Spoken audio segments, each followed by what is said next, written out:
Hello everyone, welcome back for more Temtem. Today's episode will be a little bit different. It'll be more of a compilation than a let's play, I guess you could say. So as you know, in games like this, there's a lot of side quests, a lot of things to do when it comes to exploration. And instead of just, going through the main storyline and forgetting all the side quests, I really wanted to try them and play them and see if we can get any really interesting items out of them and also learn a lot more about the lore. So instead of 3 or 4 episodes in which we just do side quests, I figure let's just do a compilation of it. So what I ended up doing was playing a little bit on the side and stringing together all the side quests that we picked up and that we could accomplish this early in the game. Now, there's going to be a lot more side quests that I pick up as well that can only be accomplished the further you go down the main plot, but as of right now I figured, let's just, do the ones that we can. Either way, I hope you enjoyed the episode, and if this is something that you don't like seeing or that you do like seeing, please feel free to let me know. I'm really open to suggestions.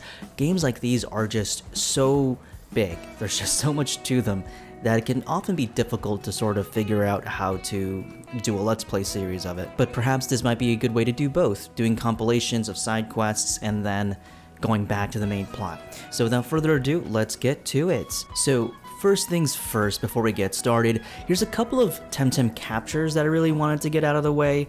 Barnshee is actually located where Lady Lodi is, and I forgot to pick her up, and we need Barnshee to actually complete the quest, the Denizan Icarus, so I head back there, and this is me catching the Barnshee. And for whatever reason, on my way back, I was compelled to actually use the surfboard, and so I take the surfboard and start collecting some chest items, and here you go, here's some items from the chest. We have the Awakener here, we have silicone fragments, and the stone wall, which is essentially a technique that you can teach a Temtem. Technique course for stone wall. The best way to stone wall a Temtem is giving defense and special defense. And then on this final platform, you can actually pick up a sticker, Umashi. In this video, I'm only showing you exiting left, but that's more of just to save time. This whole area actually circles around and connects, and I was like, oh, you know what? Let me just go left first and capture some Kalazu, which we end up doing. And then we also capture a Puki. And while we're at it, we also get a Koishi, a koi fish. What's really interesting about these Temtems, the koi fish that is that they come in different colors and I think have different weaknesses. And so in this area, you can actually find more Balsato scouts or divers. They're more of like an archaeology team. And as you make your way and fight through them, you get a really, really special item. I don't know why I thought this item was located in Turquesa. It's not. It's located on this island where these Balsato guards are doing their damnedest to prevent you from getting it. And this special item is the Coward's Cloak. For those familiar with Pokemon, you would know it as XP Share. Get this item. It's super important. You need it. It's a great way of leveling up Temtem without actually having them participate in the battle. In fact, I attach it to Hoichik here and then later to Tawai, as I use my other Temtems as the main, for just now, by the way. And yeah, I actually use Scaravolt quite often, despite it also being weak to water, but I don't know, I love Scaravolt, and I was like, I was being hard-headed about it, but you won't have to deal with it because I cut a lot of it out. At any rate, we then go to the right from what is still called Windward Fort, actually. I don't know why it is, but it's called Windward Fort, but really we're like surfing in the bottom rivers of it, I guess you could say. But we head to the right, and you'll actually see that if you can see right there, we actually passed 2 NPCs, and I just completely missed them. We'll actually circle back to those NPCs in a little bit. And then we go to the Sea Queen's Aquarium. I've never seen this in my wretched life. I had no idea what this was. I was talking to every NPC. You can see stairs there, and up the stairs leads to like a whole row of just trainers willing to battle you. This whole aquarium area is just a massive shortcut that takes you to the other side of Windward Fort that you can access with a surfboard. It's really, really cool and a great way to sort of circle out the map, I find. And then I actually cut back to those scientists because I was like, let me go ahead and talk to them. I don't know who they are. That's when I find out they're scientists. They're actually the quest giver. They tell you about the Coward's Cloak. They tell you about the Balsato guards. And if you already completed it ahead of time, you can just let them know they're all beaten. And then they just say, well done, lad. Later, I head up north and we get into what I think is like a multiplayer thing. It's the Denizan Club Dojo. So yeah, really cool, interesting place. I'll have to actually do more research on it and what you actually do here, but it's like a dojo park. But yeah, that was really cool. And then I went back to the aquarium route shortcut place and just battled a bunch of trainers and ended up beating them all. Then we saw like some really interesting Temtems as well. And this is where I found that there were multiple different like colors of koi fish. But yeah, ended up beating them and clearing it just because, you know, you want to level your Temtem, so did that. What's closest to me at this point is the Aguamarina Caves, but I was thinking, you know, I'm going to save that for last, because it felt like more of a dungeon than it did like something I could just dip my toes in, so to speak. But as you make your way down Sillaro River, you'll actually run into a bunch of tamers willing to throw their Temtems at you as you viciously massacre them.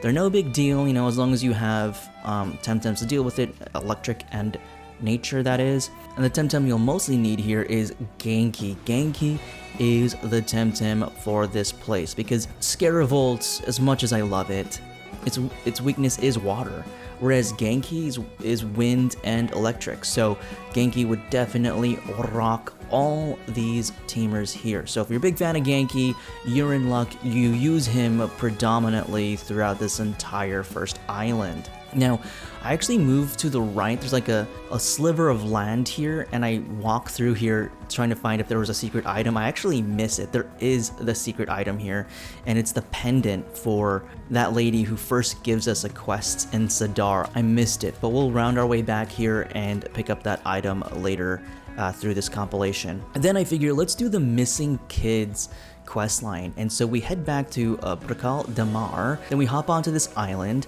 and on this island you have this Detective Carlos, a private eye, and I think I vaguely remember him. Hard to say. I do believe he becomes a reoccurring character. I mean, you have a coat like that, you gotta, right? And then we head in here, which is this little bar area where people are just vibing, they're just chilling, they're talking about life, underage drinking. But then you have this guy, Tayyib.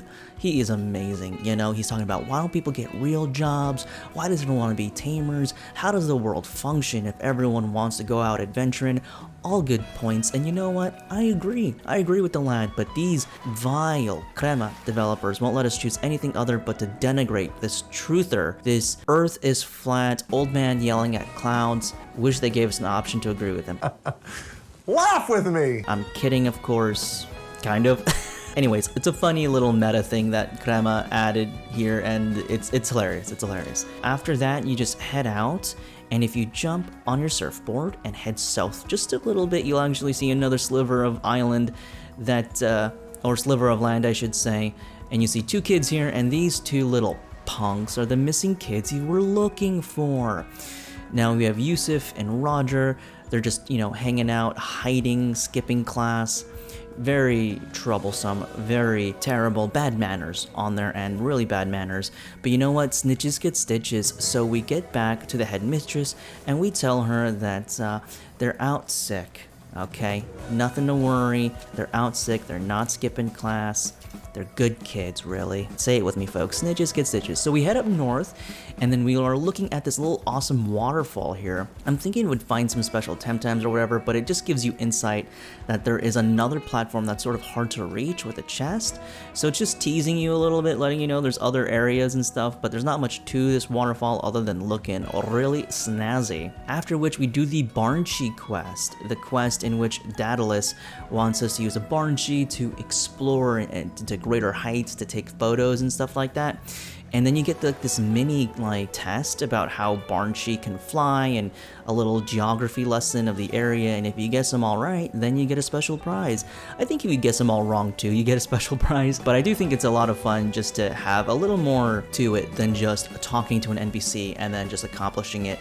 You actually get to participate and test your knowledge of what you've learned throughout your journey, which I think is a nice touch. After which you are rewarded the Turbo Choreography, a technique course of Turbo Choreography calligraphy, the ancestral dance of Deniz is a powerful ritual that bestows protection, speed up for the whole team. So you get that technique, which is really cool. And then you'll see a clip here of me catching an Umashi, and then you'll see a clip here catching a Nesla. These two Digimon can be found in this, like at the bottom of the cliff. There's like a little pool where you see some tamers are right there with a little waterfall. That's where you can catch them. I explored that a little bit, just wondering if there's any other things there. But after that, I was like, you know what? Okay, time to do the Turquesa Ferry quest. That one would require us to go east, southeast, that is. But before I get there, yeah, I end up actually talking to the salt maker. So this is the perfume quest, if you remember. I think it's called, yeah, Salty Business is what it's called. This is the salt maker. He's just chilling, also vibing. Talk to him a bit, tell him about the salt, and then he gives you a pinch of it to give later to the perfume lady, which we will circle back and give to her. I think I don't remember if I have that clip for it, but at any rate, we head south and we actually go down to this little island that is at the entrance of Turquesa, not Turquesa proper. And we have Minos here, and he's talking about his kids. He's a hardworking man. You know, he does a 9 to 5. All his kids are super brilliant, but he can't afford the college because you have to keep in mind, Temtem is a world where it is a very brutal and harsh. There's no sort of social system to help out young people or to help out the overworked. It is a terrible, vicious place filled with degenerates. It's a total fabrication. I'm half joking, but this guy's story is basically he works hard, he has really smart kids, he has like a whole island to himself, so how that happened, I don't know. Beautiful home. And he can't afford to, you know, bring them to college or to academia or to just, you know, fulfill their dreams. There is no social programs, there's no financial aid here if you don't have the means. It's very like medieval in that sense. It's very, everyone here are serfs, okay? You start off as a serf, you stay at a serf, and you're supposed to stick to the land. And so this whole quest is essentially you talking to Pasiphae, I'm sorry, I don't know how to pronounce her name. It's Pasiphae, but she tells you that she needs help, ask her kids what they want to do, and they bestow upon you like a 4-quest combo in which you have to essentially travel the world and talk to these people, butter them up, and create connections that these children would otherwise not have if you were not involved. You do your best to create nepotism, because nepotism is very encouraged in the world of Temtem. Kind of joking, kind of not. Then we meet with Gaeta, I want to say, Giada, but she is part of the Ferry quest. So if you remember that, you remember I was saying earlier, the Turquesa Ferry, where did the ferry go? She's basically the head of the fellowship, or the organizer at least, and she tells you that she keeps track of all the ships, and the ship that I am looking for has simply left. It should have already reached its location, but it's not. And then we run into one of the biggest and strongest Temtems of them all, which is, say it with me folks, do you know it? Lag. You are done. And so I'm sort of stuck here. I found an item here, I clicked it, and I'm just stuck here because my connection is bad. By the way, I have no idea what this item is. Not a single clue. I logged back on, I had to like force quit, logged back on, and I'm just like, I have no clue what the item was. It doesn't even prompt you what new item is in your backpack at any rate. We head into Turquesa proper and we go to the bar to find Jaina, and Jaina is the person who actually knows Idris. She tells us that Idris is overlooking where the ships depart, so I can find him on the other side of Turquesa. But before we leave, I pop into the bar and I'm just looking around trying to get some drinks, talking to the denizens, and then I meet the writer Hector, and apparently he's a follow-up quest. He tells me he's stuck, he has writer's block. I tell him I could write for him, writing is easy. In fact, what he's doing is very pathetic. I don't say that by verbatim, but I think it. This one was invented by a writer. Kidding, of course. At any rate, he tells you he doesn't know what to do, but because we spoke to him, because we listened to his yapping, he gives us a hopeless tonic. When there's nothing else to drink, once per battle, if a Temtem is the last ally standing, restores full HP, stamina, heals all negative previous status conditions, and gets the doom effect for 4 turns. So I think it's an equipable. So if you ever need this item, speak to this hapless idiot. I'm kidding. And then after that, we, go to the bar, we ask for drinks, he says no, and we tell him, up yours, pal. So this is the other side of Turquesa, where the ferries leave, I suppose. And so we're just making our way, and this is the Idris man. Idris, not to be confused with the Idris Elba that we all know and love. This is Mohawk Idris, who's just a bad captain, really. And so he sends us out to go ahead and find the ferry, gives us coordinates. We go to the coordinates, we find his crew with the, sunken ship. I'm not too clear why it is. It just happened, I suppose. But yeah, their ship just crashed. They said, it's a tough job being a ferryman. And so with that out of the way, we head back. I guess you could call it just a standard, go A to point B kind of quest. Not much to it other going to back and forth. Then you make your way back to Idris, and he says, thank you so much. I appreciate you looking into this. I couldn't be bothered going into myself. And then you push him off the pier. It's a made-up tale. So this is where then I circle back and get that lost pendant. Oh, and FYI, that ferry quest, it's not done unless you talk to Theodora, who's also on the pier, if you remember that. We're gonna head back, talk to Theodora, but before we do, we actually talk to Clara, give her the pendant, say, there you go, don't lose it again, you psycho. And then we head back to the pier, and then we speak to Theodora. But now we are in the Aguamarina Caves. Now I'm showing you this because a part of me felt like, is this Aguamarina Cave, like, I don't know, is it a... How long is this dungeon essentially? Is it that in depth? And it turns out, so you see that red stuff, it's crystal, it's not lava. For whatever reason my mind connected it to lava. Not lava, it's crystal, frozen over, that is, and you need ice skates to really navigate through that. You can slide through it, which I eventually do after exploring the cave, and I end up just walking around looking for Temtems that may seem interesting. They're Temtems you've seen before. They're Kalazus, they're Umashis, they're Scales. These aren't really special Temtems. There are trainers here, so be wary if you go to explore this on your own. And there are a couple of items hidden in the nook and crannies, but I think nothing too special, nothing you haven't seen. And here we are. So these are the frozen over crystals. You can slide, and there is a way to grab the item without having skates. So you can actually grab that item pretty early. And that item is a energetic kiwi. So, worth it? Up to you. Only you will know. Then you can head up, and then you can get more items like the Capri sticker, which is really nice. Then I spent way too much time here.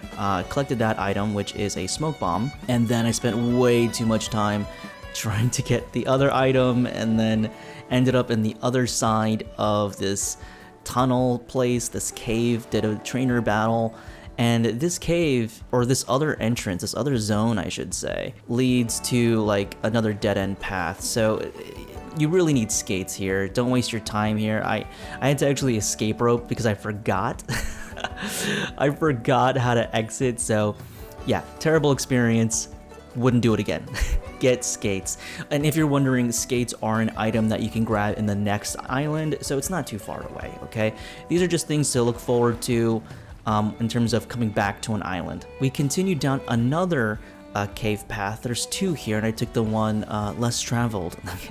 I took the one to the far left of the cave. So this is the one closest to the entrance, and it just sort of has this tunnel that winds through. Now here's an interesting thing. You actually fight Belsato guards down this tunnel, but you fight them in the reverse order. Now, before we get into that, we'll actually make our way down to this waterfall area, and as you can see, on our very first jump, we get the Oshiera. Isn't that incredible? She is a 5% spawn chance. 5%. And you know what we do, folks? We flee. We run away. Okay, for whatever reason in my Cro-Magnon mind, I thought Nesla was the same as Oshiera. Like, my mind conflated it for the same creature for like half a second, and because I've been fleeing a lot and avoiding other Temtems, my muscle memory triggered and I fled, and I was like, oh shit, I didn't capture an Oshiera. Oh my god, because they just blended, I don't know, in some ways they do look the same to me. I was like, you know what, it can't be that hard to find it again. I cut a lot out of here. It took me about an hour of just circling around like a madman, but eventually we do find an Oshiera, and yes, it is a 5% spawn chance. I had to like look it up on the Temtem wiki because I was like, I'm going insane. I haven't seen an Oshiera in almost an hour now. What is happening? It's a 5% spawn chance. And so we have the Oshiera here. We got lucky again after about an hour, and I was so careful. I was so scared. I was like, I don't care if all of my Temtems get knocked out here. I have to be so careful about how to fight this Temtem. And we got really lucky too, because I was like, you know, Temtems can knock themselves out if you lower down their HP during a turn where they committed to a move. They'll exhaust themselves in terms of stamina and then cause actual harm and knock themselves out. Oh, I was so scared that that would happen. It didn't happen. We got the Oshiera. She has Hydraulist, which means that water techniques are increased by 15%. It's a really good skill. Not that we're ever going to use her, but anyways, we move on, and this is what I meant. So this is a Belsato Sergeant, I guess the boss of this tunnel? I don't know how this works. So we're actually entering this in reverse. So we fight the tougher Belsato NPC, I guess you could say, and then going through the tunnel, we fight the grunts. And so yeah, I think we entered this in reverse. Apparently, we're supposed to climb up. Here, I'll show you after this battle. We do a little battle, do a little scuffle, and then as we make our way through, we actually see a dojo scout, and she's like, oh, be careful, there are Belsato guards ahead. And I'm like, where? In front of me or behind me? And she was referring to the Belsato guards we just met. So I'm like, oh, okay. And then this is the top platform that's actually at the entrance. Sorry about that, guys, if you hear that car. I live in this city, what are you gonna do? And so in this area, once you zone up to this area, it is essentially, you know, in the Aguamarina Caves, right at the entrance. And the only way to get to this platform is to actually climb it. And so I'm thinking like, am I supposed to have climbing gear already? I don't know, I'm gonna have to look that up on my own time. But yeah, apparently we did this in the reverse order. And so we beat the sergeant. Very anticlimactic, actually. I was expecting like an end boss somewhere or like a mini boss. But this is a platform, couple of NPC here, couple of dojo folks in here, and you grab a couple of items that you know so well, that you're familiar with, and then that's essentially the Aquamarina Caves. A lot of the further exploration is going to have to happen once you have ice skates. And then I make my way back up north, near where the Windward Fort is, like where the Gifted Bridge is as well. Like if you notice, there's that little river there, and I was like, what is over there? And I think, so in early access, I think this grass area was the only place where you could find Saipats, and it still exists today, but I go over there, I fight a couple of trainers, and then I run around in that grass, and it's just Saipat for days. So, you know, if there are special Temtems there, let me know in the comments. I was just like, I don't know what's over there other than the Saipats that I found before. And so, yeah, that's all that's over there, aside from a couple of items and a couple of trainers, or tamers, I should say. And after all that is done, that's pretty much the entire side quests of Deniz that you can really do right now, unless you have ice skates and climbing gear and all that stuff. So that pretty much sums up this whole side quest compilation. And then I ended up just, you know, parking my character right in front of the airship. And that is where we'll continue in the next episode. So I really hope you enjoyed this one. I know this one's a little strange, but yeah, I had a lot of fun making it, especially because I didn't feel that kind of rush or having to make, you know, 5 or 6 episodes of just doing all these side quests, because I cut a lot out. There's a lot of walking back and forth, a lot of Temtem battles in terms of them spawning and assaulting you essentially, but I figured this was the best way to really truncate that experience. So to wrap up a bit, we caught some Temtem, we completed some side quests, and now we end where we began. We end where we began. No. Alright, we'll pick up in the next episode, we'll get on the airship, we'll push the plot, and I think something like this is just a lot better to doing all the side quests. However, again, if you do want to see an extended series, and you do want to see these quests completed in live play, please feel free to let me know. But I figure in case you do want to get the game yourself, you're going to find more surprises and find more stuff, so it just keeps things interesting as you watch this Let's Play. At any rate, thank you so much for watching. I really appreciate it, and I will see you in the next one. Bye for now.